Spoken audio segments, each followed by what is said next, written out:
পাপাকে কোলে নিয়েই চলে এসেছিলাম জলটা নেওয়ার জন্য, কারণ ওর জন্য খাওয়ার বসাবো। আর সকালে তো আমি পাপাকে ওটসই খাওয়াই, অন্য কিছু খাওয়াই না। ওকে ব্রাশ করানো হয়ে গেছে, মুখ ধোয়ানো সব কিছু হয়ে গেছে। এবার চলে এসেছিলাম ওর ওটস করার জন্য। আজকে ওটসের সঙ্গে একটু মাখানা গুঁড়োও দিয়েছিলাম।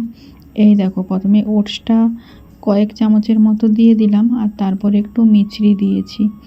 আর হ্যাঁ, মাখানা গুঁড়োটা যখন দেই তখন ভুলে গেছিলাম ভিডিওটা করার জন্য, যে কারণে সেটা করানো হয়নি। মাখানাটাকে ভালোভাবে ড্রাই রোস্ট করে নিই, তারপরে সেটাকে মিক্সিতে গুঁড়ো করে নিই। এভাবেই করি পাপার জন্য।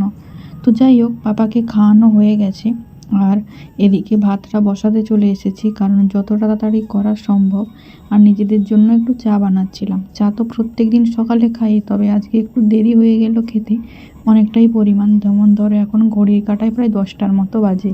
পাপা এখন ঘুমোচ্ছিল, সেই সময় রান্নাটা বসাতে চলে এসেছি। মা স্কুল থেকে এসেছে আর সবাই একসাথে চা খাবো। আজকে তো বোন বাড়িতে নেই, ও গিয়েছে কলেজে ভর্তি হওয়ার জন্য। যাই হোক, বলতে বলতে আমি আর মা দুজনের চা করে নিয়েছি। আর এদিকে একটু ওল ভাতে দিয়েছিলাম।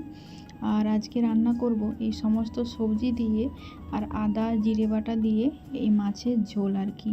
সজনা ডাঁটা ছিল, পেঁপে, গাজর, কাঁচকলা সব কিছু। আর এদিকে উচ্ছেটা ভাজছিলাম। উচ্ছেটা ভাজা হয়ে গেছে। আজকে রান্নার মধ্যে করেছিলাম উচ্ছে ভাজা আর ওল ভাতে, তার সাথে এই মাছ দিয়ে আর ডাঁটা দিয়ে ঝোল। তবে অবশ্য পেঁয়াজ রসুন বিহীন। আর কাঁচকলাটা যেহেতু দিয়েছি, সেই কারণে একটু হলুদ দিয়ে দিলাম। আর এদিকে নুনটা মাখিয়ে নিচ্ছি মাছে, নুন আর হলুদ। আমি আবার হাত দিয়ে মাখাই না, এভাবে মাখাই। দেখো, মাছটা তো ভাজা অনেক হয়ে গেছে।